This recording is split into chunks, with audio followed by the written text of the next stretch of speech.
Greetings in the name of His Imperial Majesty Emperor Haile Selassie I the First, Jah Rastafari. My name is Blaze on ARTSY, so catch the next series. YouTube, being ARTSY series, is where you will get this particular episode.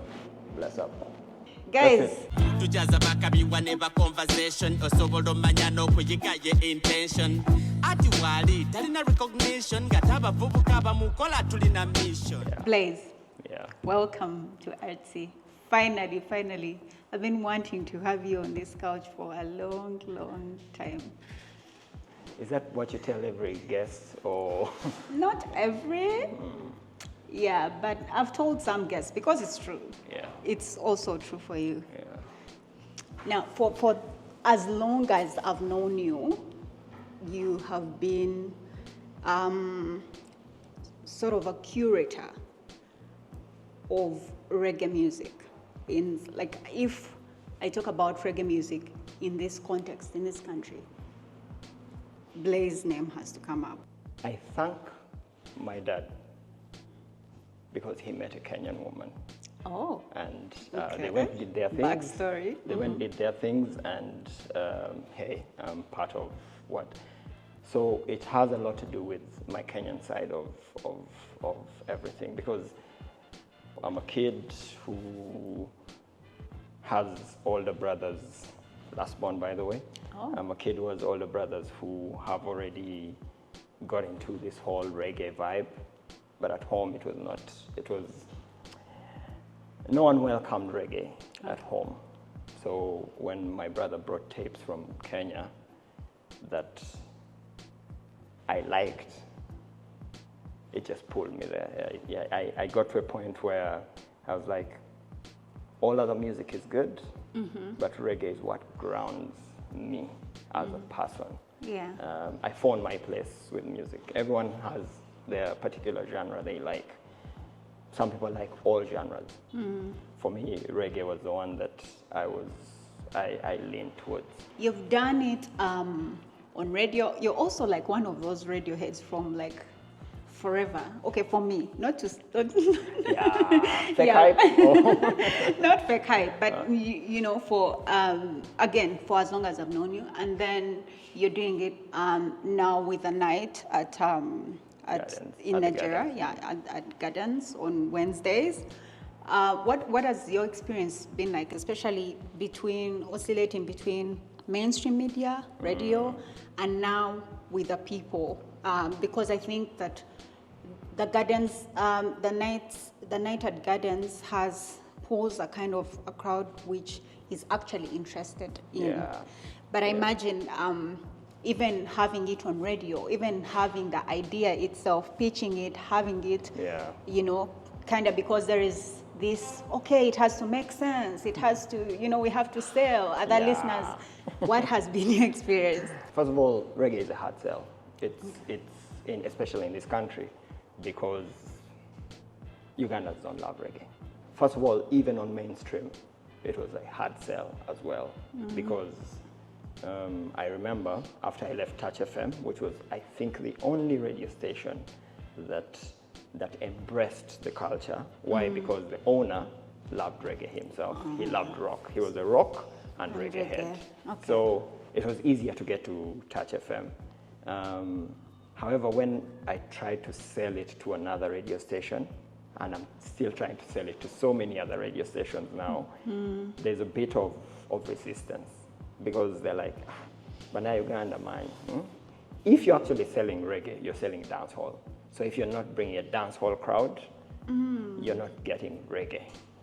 So it's been hard. Massive shout outs to the guys at the Gardens, because especially to PK himself, because he's been like the guy who was at the place, held my hand, and said that we're willing to have this grow for a while.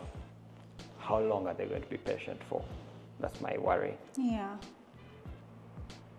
Reggae in this country has been tough to sell, but I'm happy with where it has taken me. The fact that you start to stand out because you like something different. It's niche, yeah. It's niche. I wouldn't have been here if it were not for reggae. Massive shout outs to the ARTSY guys. So I look at it as a tough journey, but a journey I have been so willing to take, because when you stand out, there are people who are going to notice. Yeah. And try to understand why exactly are you taking the harder path. Yeah. It's been a hard path, but it's been worthwhile. And we know that reggae has influences of Rastafari religion and culture. Do you practice? I'll say this, not yet, Okay. but I'm getting there. Okay. To everyone out there, say practicing Muslims, practicing Catholics, practicing Anglicans, practicing anything. Yeah. Are you what exactly? Say, if you're Catholic, you're meant to do certain things. Don't cheat. The Ten Commandments are there. doctrines, yeah. However, the doctrines, do you really do you match all of them? You tick all those boxes? No. So I don't tick the Rastafari boxes. However, and I don't want also to be boxed as a Rastafarian, because yeah, that's fair. Every human being just has to. Here's the thing with Rastafari: one, do unto others what you want to be done unto you. One love. As long as you do those things, you're a good human being.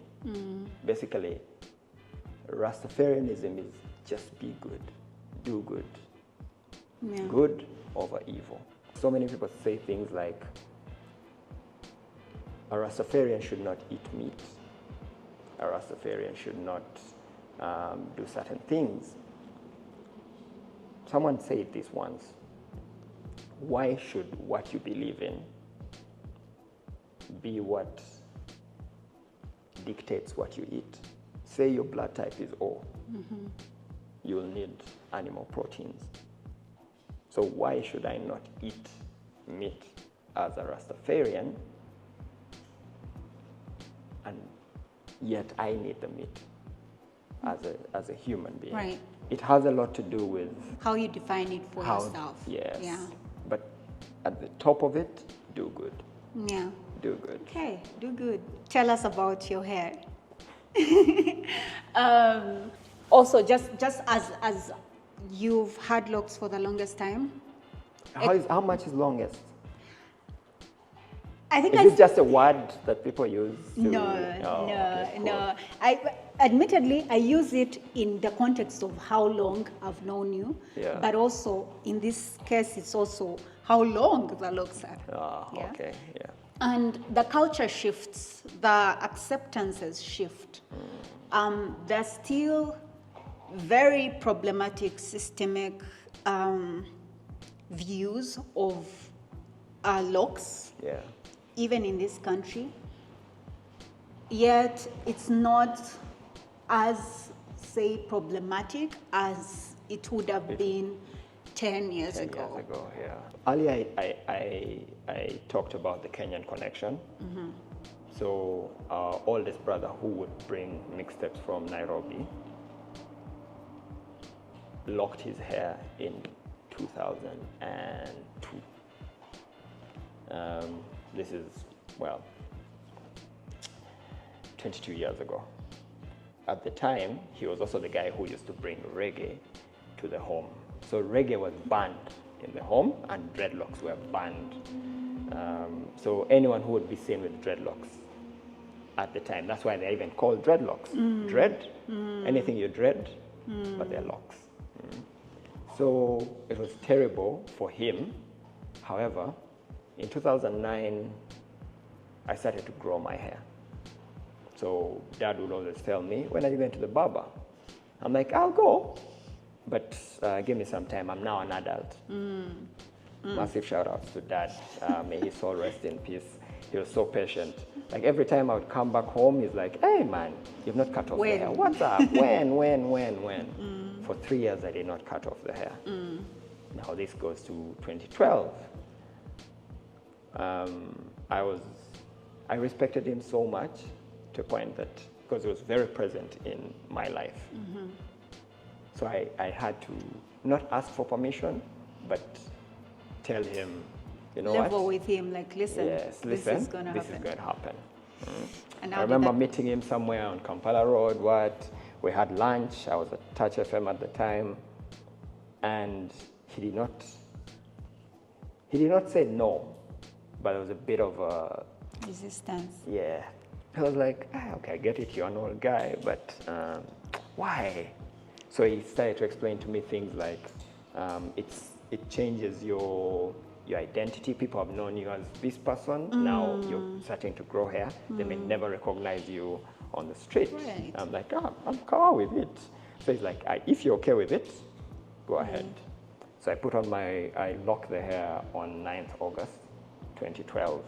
I already have the daughter, so even the baby mama knows, sorry for saying baby mama, but the mother of the daughter is also gives a go ahead. Okay. So I locked the hair, and since then,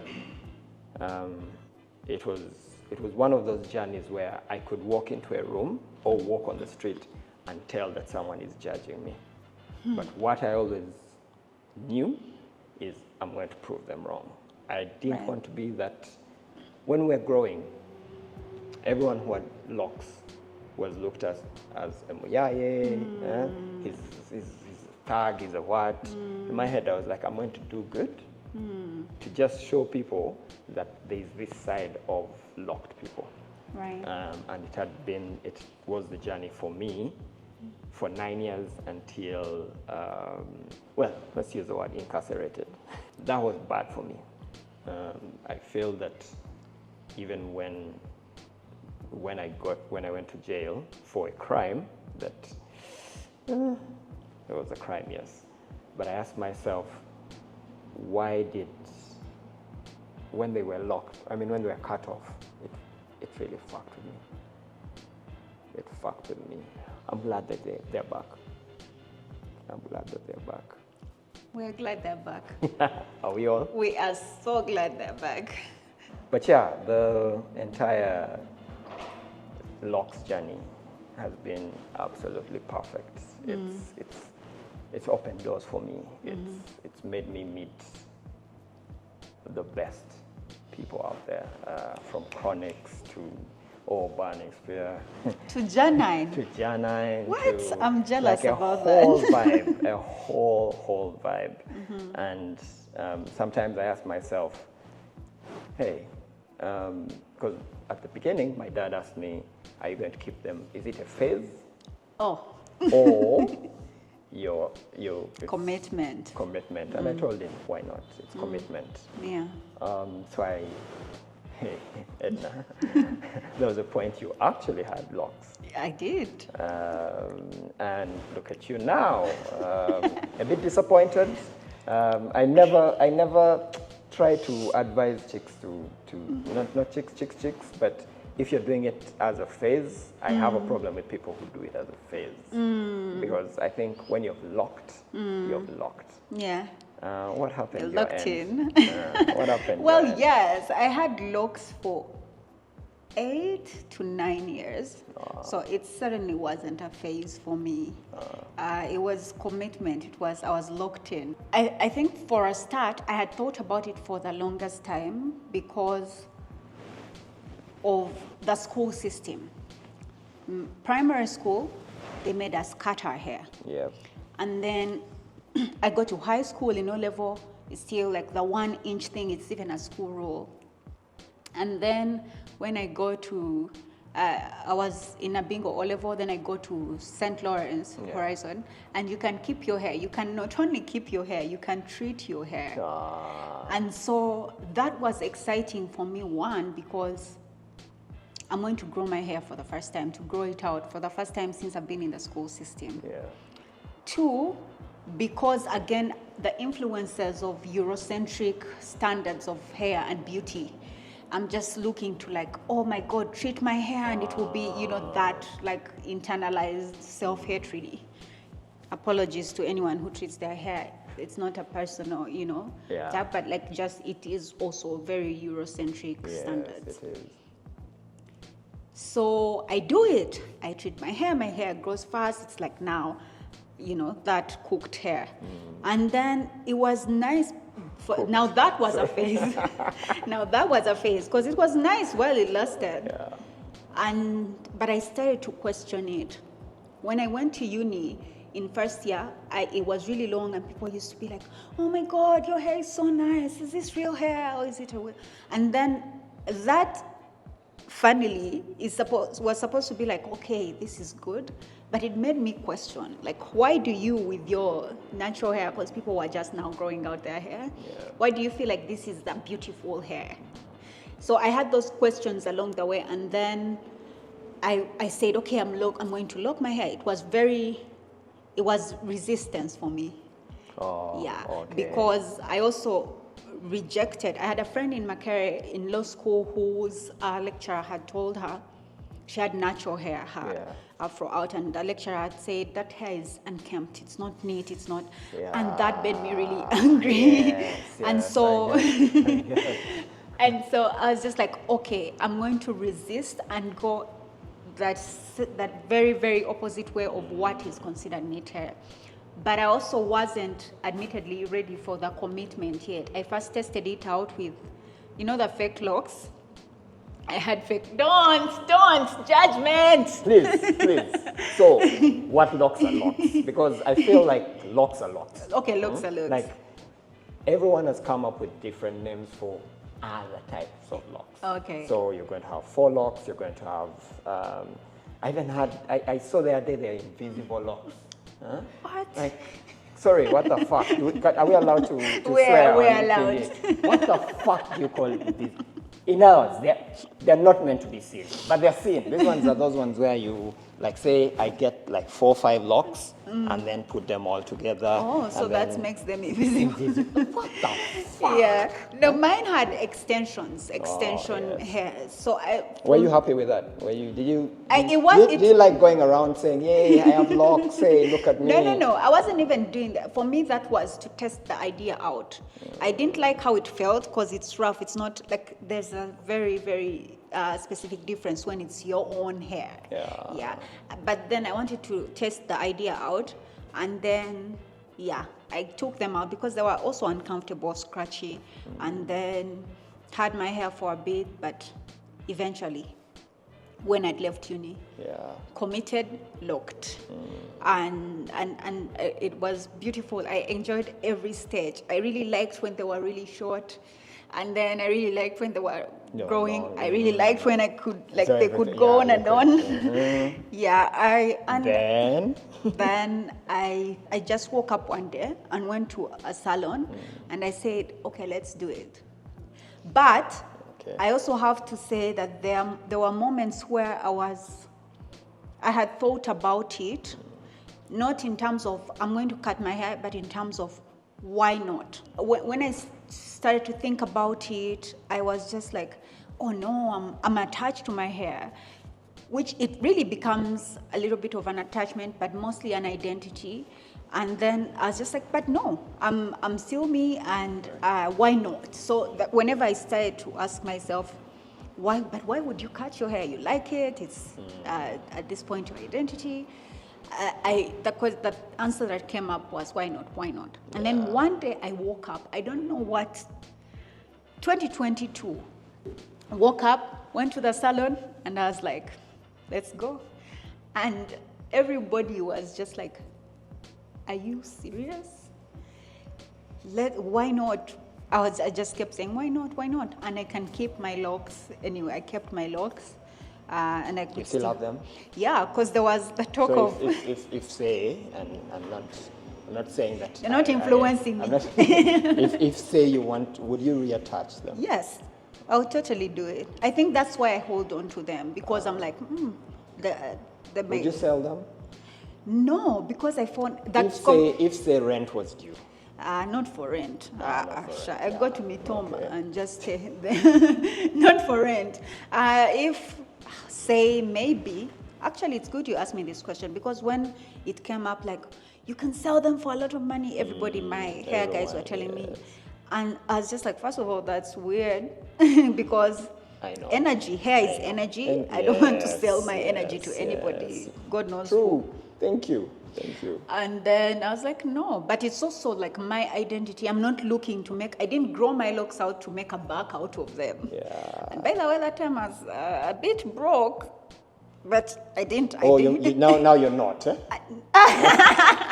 No, I was a bit broker. As a Oh, Ugandan, okay, yeah, no, as but a Ugandan, now you're as a less Ugandan, broke. Okay, you're yeah, broke. I get it, Unless now when you ask me this question about like, would you sell them if say rent? Not rent, definitely, but it makes me question.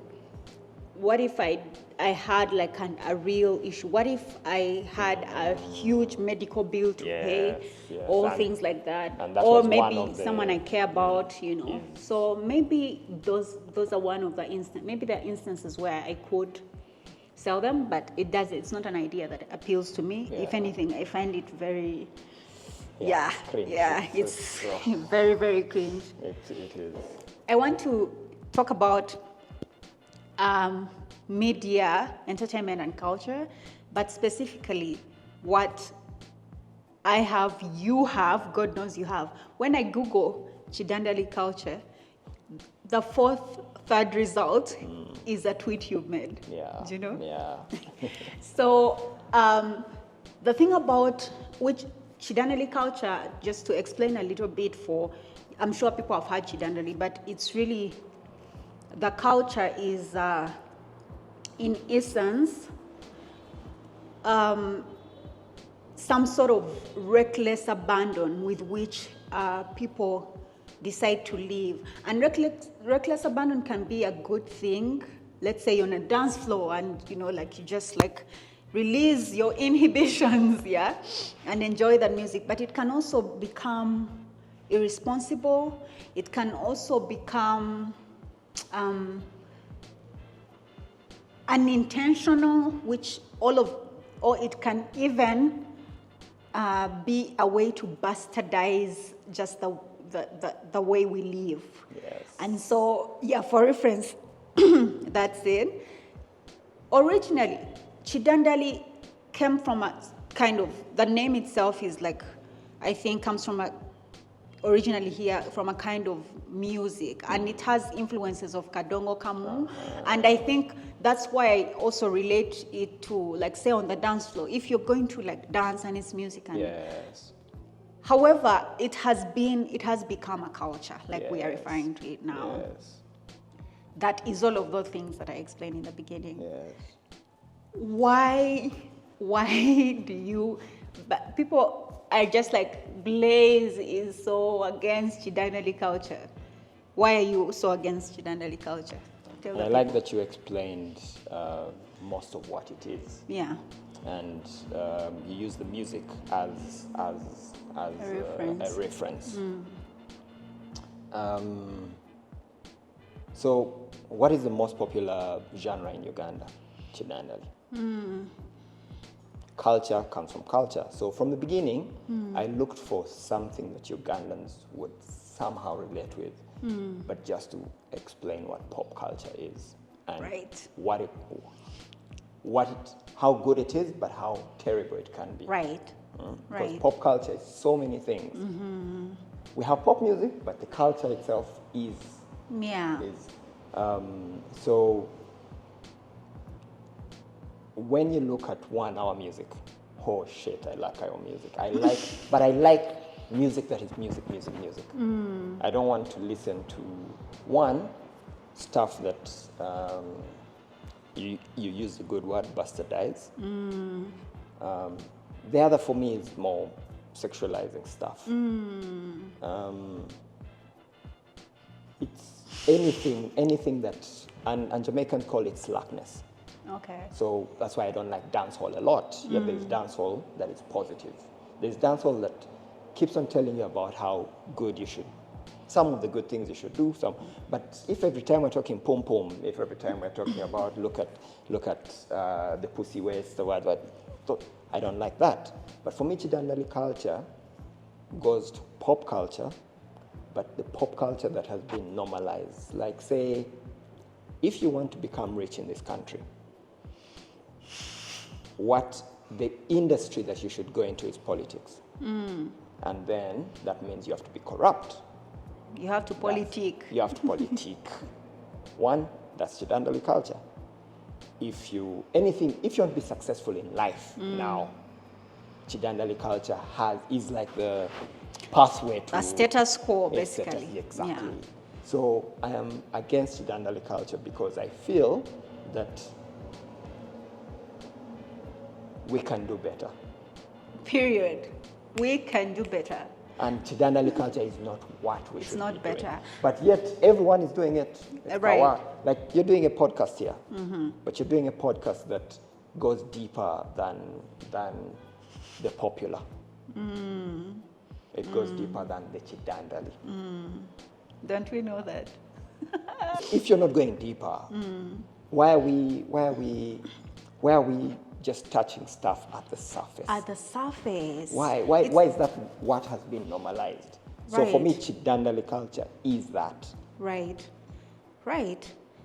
And I think now, as you're speaking, I also think like it is part of the strategy of the war on the imagination, as we have discussed here. Invisible forces can be at play, to just trap people in this way of not thinking or not thinking or thinking that just is apathetic in terms that we don't think about the things that are important. We don't, like you say, surface. We don't really reflect. We don't go deeper. It's just, everything is just vibes, like we like to say. Vibes and no substance. Country high on vibes? Well, Vibes Cartel at the helm. You know who Vibes Cartel is? Yeah. It's seated at State House. So, yeah, I think really it's also like it contributes to just killing the imagination, so that we're just there in a loop of nonsense sometimes. Yes. Thank you. So Chidandali culture is nonsense that has been normalized. It has nothing to do with the music, but the music helps because, there's positive music out there. Yeah. I mean, Kadongo Kamu was great music. Yeah. The storytelling in that stuff is so good. Shout outs. Like, I want to listen to stuff where someone is telling me something that has a bit of substance. Right. You see, earlier you actually said something about how, I don't know if it was in the conversation or in the pod itself, where you said there's music that is being released, there's vibes to it, there's what, but there's no substance to it. Yes, you want to go and chill and hang out. However, why is that what has been normalized by mainstream media? Why is that what?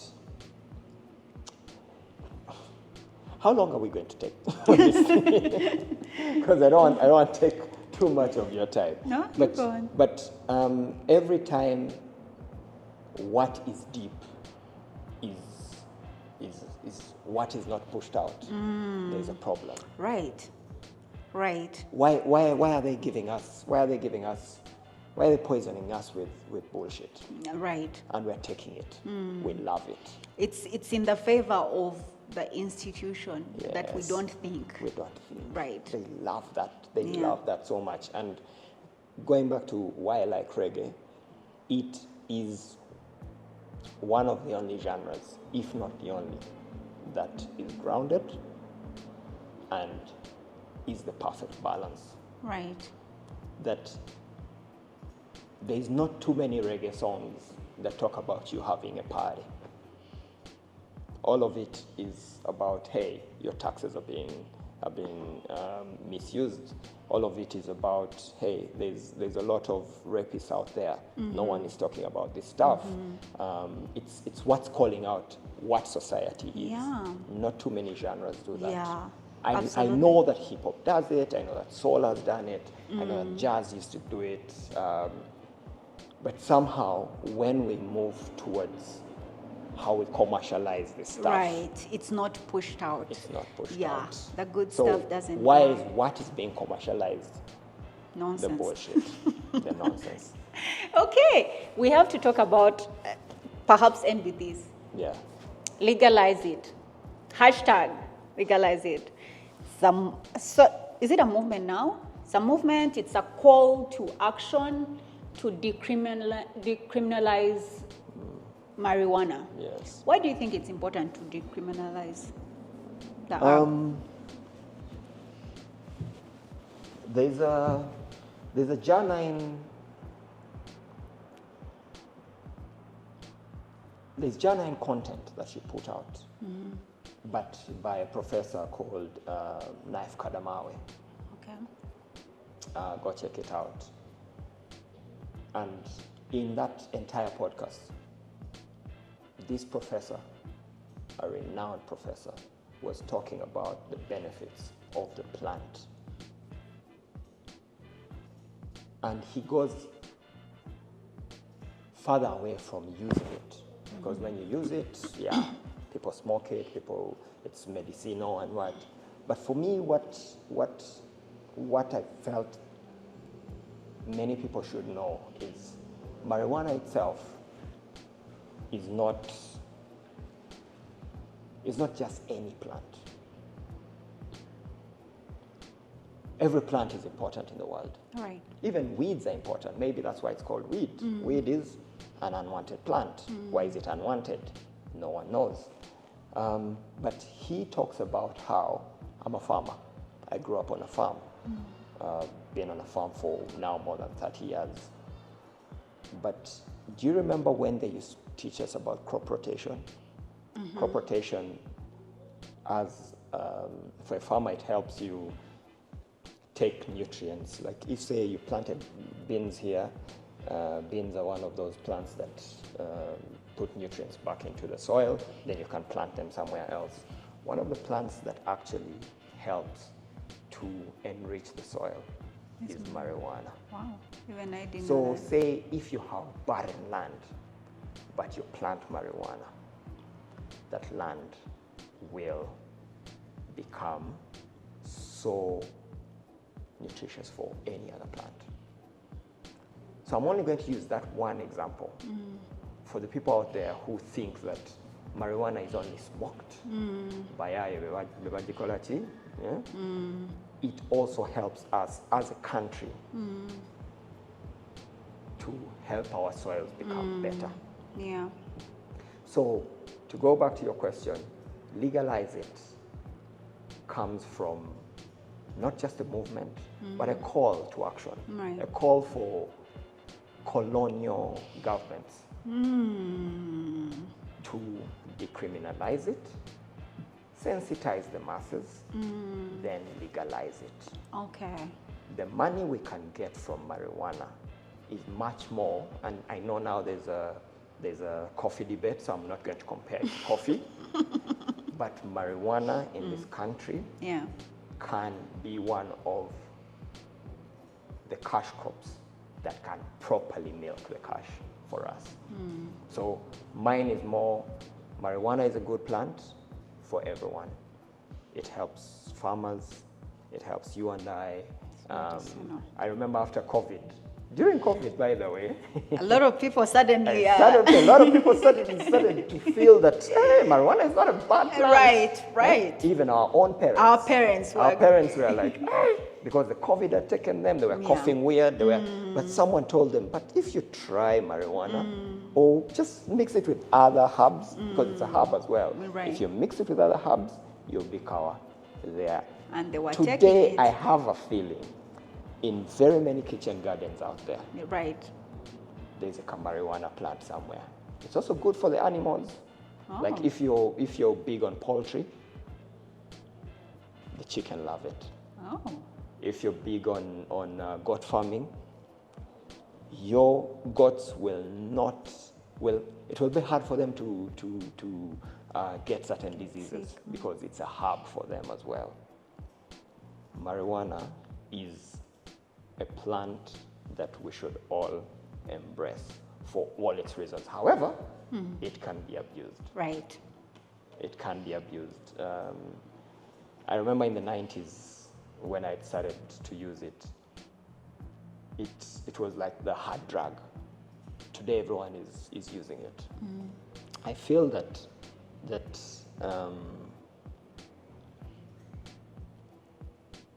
I even get shocked that people say things like, oh, I got the munchies, I did the what.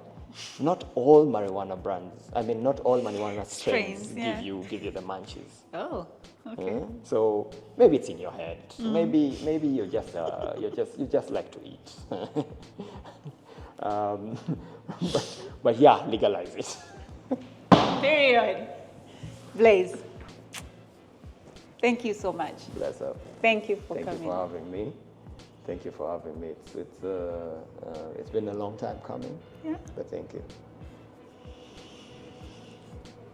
Okay. tujaza bakabiwa neba conversation osobola omanya n'okuyiga ye intention ati wali talina recognition gataba vubuka bamukola tulina mission ARTSY katejira benga platform egenda okuteeka artist gwe ku form sibyakubuuza mbuno gwe owasaddi ziri interviews babuuza ofumbirwa ddi tujaza bakabiwa neba conversation osobola omanya n'okuyiga ye intention ati wali talina recognition